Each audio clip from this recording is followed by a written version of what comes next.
What up, guys? It's Sheepai back with a deck profile. This time it's going to be Dragonlink. Um, I think the deck is pretty cool for the format. Pretty good against Ishizu tier and like against all sorts of light and dark decks. I'm going to go through the deck engine by engine because Dragonlink is like in a weird spot where it's like played in many different ways. Not everybody is going to play the Rockets anymore. I do, but I'm going to go through the deck engine by engine, so it's like more understandable why I picked cards. And honestly, like I like it a lot more since the Bystials came out. I have been playing the deck prior to it, but since the Bystials are there, I feel like it's more mid-rangey and it has like a lot of resources going for it. And honestly, pretty happy with the deck. Like you can go for 6, 7 rounds and just keep looping your resources if you play correctly. And honestly, in the grand game, the deck is pretty hard to play sometimes, or like most of the time, because you have to just micromanage your resources, like what you're going to put back and so on. So we're starting off with the Bystials, pretty obvious 3 Magnemite. Then we're also playing 3 Drewsworm, and I'm playing 3 Serenium. I'm maxing out on all the 9 Bystials, but with the pair of only playing 1 Lubellion. A lot of people are playing 2 or 3 Lubellion, like 3 is mandatory for most people. I'm only playing 1 because it's bad going second. Like going second, you always want to have the Bystial in hand, and if you're opening Lubellion, you cannot use it on your opponent's turn, which is like against spread, it's fine, but against every other deck, you just want to have the hand trap instead, which is why I'm playing 3 Zeronium. And honestly, like opening Seyfert plus Zeronia is just as good as Seyfert plus Lubellion. And because of that, I feel like 1 is always enough, and you just want to draw the Bystials instead. And also, you can search it with Chaos Space, so I feel like 1 is perfectly fine. It works out for me. You can always search it, you can always dump it. Like, I think it makes much more sense to max out on all the Bystials, especially if you play like against a lot of Ishizu tier. So I feel like you should try 1. Give it a try, and you will see it's more than enough. And working with the Bystials, we're playing 2 Branded Regain, because anytime I opened this card, I just felt like it was the best card in the hand. And just opening with it gives you so much more like ways to play the deck, because you can use your case space differently. It works perfectly with Collapse Serpent and Viper Burster. And anytime you open it, you can just Tracer pop it to keep the boot sector lounge, which means going into turn 3, 4, 5, you have a lot more pressure on your opponent. And because the deck is built mid-range kind of playstyle like, it is aimed to just last like 5 turns and more. So it's pretty cool to keep the boot sector launch, and as mentioned, anytime you open it, it's just insane. So I was deciding to play 2, not 3, because I don't want to clog on it, because it kind of relies you to have a Bystial, which is not that hard, or any banish card, but you just want to get into the game. But once you're in the game, it's pretty good. And because we're only playing 1 Lubellion, it's nice to draw the card, because most of the time Lubellion will set up the trap, but in a payoff for being better going second, so I'm fine with it. And with it, we're just playing the 1 Beast. And honestly, most of the time I'm just keeping 1 Lubellion and 1 Beast going second. And so we can play the regains. Then, next engine. We're playing the Chaos engine, meaning we're playing 3 Seyfert, like best card in the deck. And honestly, the only normal summon, like if you don't count the Rockets, so I think it perfectly works out with just 3 normal summons, because as you will see, we're going much deeper into the deck, and with it, we're playing the baby dragons like Viper Burster and Collapse Serpent, just the best dragons in the game. Like, they have so many resources, they're so grindy, and like with other hands, you're able to keep 1 in the hand after you used it with Chaos Space to just keep on playing. And comboing off with these just gives you the possibility to normal summon Tracer, because you haven't normal yet, or just normal summon the Seyfert you just drew into, So I feel like 3 normal summons is perfectly fine. And there's also like a 4th normal summon, but not really. It's one Omni Dragon Brotor. Brotor is like insane. I don't know why other people are not playing it, because you have to think about it like that. You're always ending on CS Savage, and off of CS there are like 2 possible summons. Because there is either Magnemite, and you're getting the search for the end phase, or you're summoning Brotor, discarding a card, getting Magnemite, so you're able to just keep on DD crowing your opponent. Like, I feel like for those instances where you need it, it's insane. Going second, he's nice, you can discard him, and he's just like a backup plan if something gets destroyed. And also going second, or like in turn 3, 4, 5, it really seals the deal. And also in like turn 3, 4, and 5, he really seals the deal with just being able to keep coming back. Of course, he's banished after 1 use, but you can just loop him with Regain, putting it back, and other cards. Also, you can summon Dark, crash into something, and Dark will add something, and you can special summon Browser or discard something. Like, possibilities are endless. Also, just adding it off of Dark. Pretty cool card. I like it a lot, and it's kind of the 4th normal summon, like if you don't have anything else. But most of the time, this card is just straight up insane. Then for the big dragons, we're playing 1 Armageddon, 1 Levianeer. Since Magnemite, Armageddon is way better because you can just guarantee to have it on turn 3, and just being guaranteed to see it, it makes the card so much more viable, because you can just plan on banishing certain cards which you want to add back later on. Like, being able to just plan your game over 4, 5 rounds, or just even 3, makes it so much better, because you can just be ready for what your opponent's going to have. And if you're doing it correctly, you will always have the right resources. And of course, 3 Chaos Space, best Chaos card ever made. And as long as it's legal, like Dragon League will be playable with the baby dragons. Like, best card. Next engine, we're going to play the Rockets. Like the minimal package of 2 Tracer, 1 Recharger, 1 Synchron, and 1 Absolrator. I feel like ending on Savage is insane, and I don't want to pass up the opportunity just to play like CS and hand traps. Of course, CS pass, good old FTK, but getting into the Rockets is insane. Also, searching Rocket Synchron whenever you need it because of Magnemite and stuff really helps you just being flexible into every situation. And I don't want to pass up the opportunity of just normal summoning Rocket Synchron, reviving Jerusalem, and then synchroning it off just to get a sand. Like, it's so flexible. It helps going second. Those are great extenders, and honestly help you making so many link plays. And just Borrow End is the best card going second. Like, insane. If you end on Borrow End going second, you most likely win against like almost all matchups, except like, don't know if you have like smashers already and they're just waiting for you. But if you play it smart, the Rockets are just insane. And as mentioned, in this version, most likely you can keep the boot sector launch up, and just keeping the boot sector launch is perfect, because in the grand game you're just getting so many resources out of it, especially summoning 1 of 2 rockets, or like 2 rockets, just perfect. So with it, 3 quick launch, 1 boot sector, and 1 ravine. You have to play ravine, it's mandatory just to get the Absolute Descent, and with Safed, perfect to get Armageddon back on Levianeer. And for the last 6 cards, I chose to play 3 Triple Tactics Talents. Honestly, it could be Cosmic Cyclone. Like, I'm not sure which of these 2 cards I want to main deck. I'm just changing around with them. Currently, I'm on Tactics, because like I'm expecting to play way more Ishizuti elements and other combo heavy decks like these, and just again, every combo deck Tactics is insane. Or if you expect to play a lot of Bystials, your opponent's going to Bystial you, you can take the Bystial, make stuff with it, or just draw on 2 cards. Like, it's always live.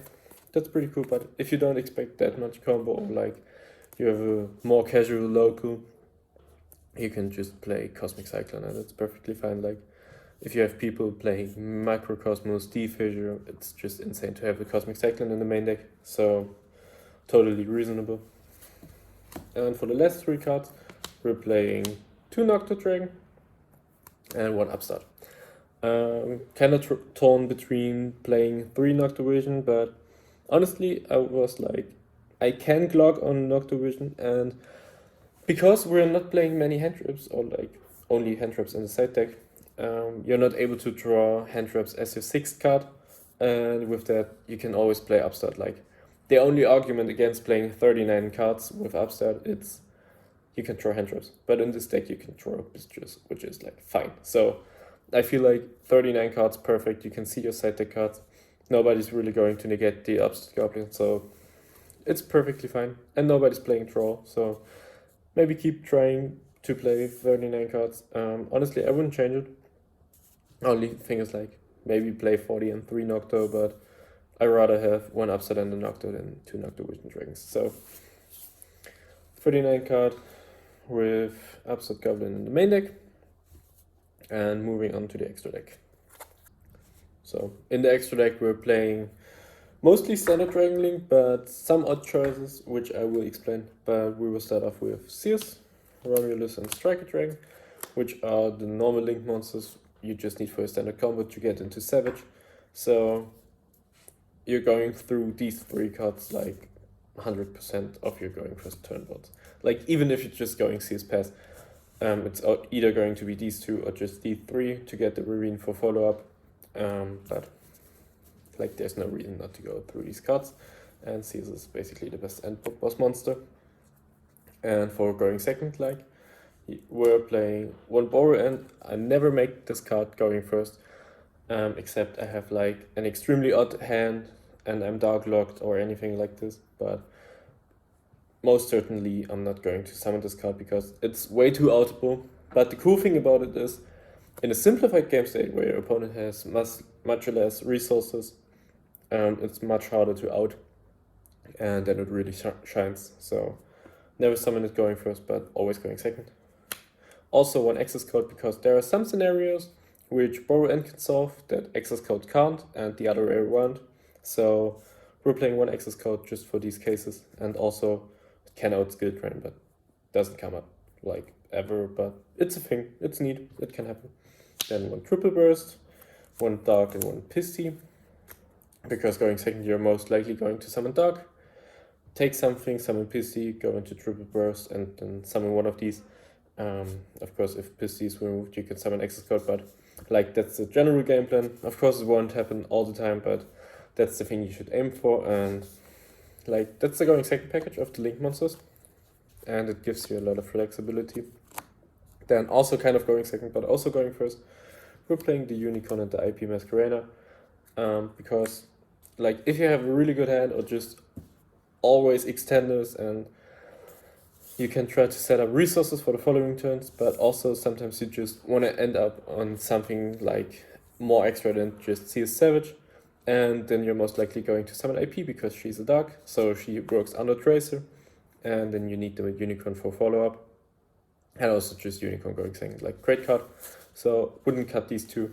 Honestly, they're most important cards for just being a little over the top. And as mentioned, you don't want to summon Borrow End, but you can summon IP, which is pretty cool. So for the Synchro monsters, we're playing 1 Savage, 1 Scarlight, and 1 Cybers Quantum Dragon. Like, these 2 are standard, and honestly, you're going to summon Scarlight, Red Dragon, Unfiend so many games going second. Not just to burn in time, just to clear up fields, or just to clear up things you couldn't clear up with Battle Phase or before. So he's insane. Savage is just Savage, like, best synchro boss monster in the game, and honestly, like, it's always going to be part of Dragon Link and always going to be like the best synchro monster ever, because it's just an Omni Negate for basically free if you're playing Link monsters. And as my odd choice, I'm playing Cybers Quantum Dragon because of Rokket Synchron. Like, you can normal summon Rokket Synchron, summon, for example, Jerusalem, or just any Bisted, and then go into Cybers Quantum Dragon, and he can just out about anything you usually can't out with Dragon Link, like IP Avermax and cards that are protected in kind of the same manner, because usually you can just make seals and bounce it later, but that just takes too long. And honestly, I like quantum Dragon. Like, it doesn't come up every time, but just having the option is pretty cool, and just bouncing back stuff to your extra deck is pretty cool against, for example, Mirror Jades and stuff. Like things you don't want to trigger in the graveyard, and you can just attack twice, like summoning IP and Quantum on the crackback, or like in turn 5. It's pretty cool. Gives you a lot of follow-up. Like it a lot. And for the last cards, which are kind of lag spots, but I think are pretty reasonable to play, is one Nightmare Phoenix and one Wallow. I was trying a Tomb, because like when the Bistros got announced a long time ago, I was like, you have to play a Tomb, it's pretty cracked, and like, why wouldn't you want LP? Until I realized I'm going for a mid-range variant, and a Tomb is always great to just push over the top, but you don't want to push over the top, like, you don't really need it. Whenever you're going for a Tomb, you're just going for, or like, whenever you could go for a Tomb, it's most likely going to be Seize Savage, and he doesn't give you the follow-up you want, rather than just keeping the boot sector and stuff. So I chose Wallow. He's just insane going second, taking tactics from the opponent, or anything like that. Like, comes up, and also just pushing your monsters. It makes it pretty easy to just go 4 game with a Savage on field, so you don't lose your Omni Negate, or you can just build an Omni Negate before you attack for game. So I think Wallow is insane. And Phoenix, because macro, defissure, and stuff like that is at 3, so I had to lose against it, and I think it's a pretty cool out in the main deck, which your opponent won't be able to just play around, or just is forced to negate, so you can use other stuff. And for example, the Pendulum deck, the Draco Slayers, they set up Necro Rally, other decks set up Necro Rally, or just Floodgate like these, and Phoenix, great job outing these. Of course, you're going minus in card advantage, but most of the time you can just go into Phoenix, later go into Unicorn, either you pop or you don't, and just summon the access code. So it gives you some playroom and can save some situations, especially in simplified game states where you just want to out some stuff. So that's my 15 card extra deck, and honestly I think close is perfect. Like, the only thing I want is a second Sears. Most of the time, if you play with your resources correctly, you can just always recycle the Seals. But sometimes it's pretty neat. So like, if you feel the Phoenix is not necessary, you could play a second Seals, but I like this. I like the Phoenix a lot. Just I don't want to cut it. And with that being said, that's it for the deck profile. Hope you liked it.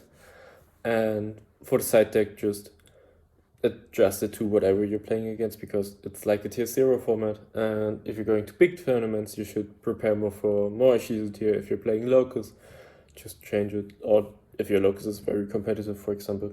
But the only thing I would really recommend is playing 3 Ash in the side deck for Despia and stuff, and other rogue decks. Like, Ash is still extremely good, just not against Ishizu tier, or like not main decking it against Ishizu tier. So I feel like it's perfect in the side deck, especially for branded stuff.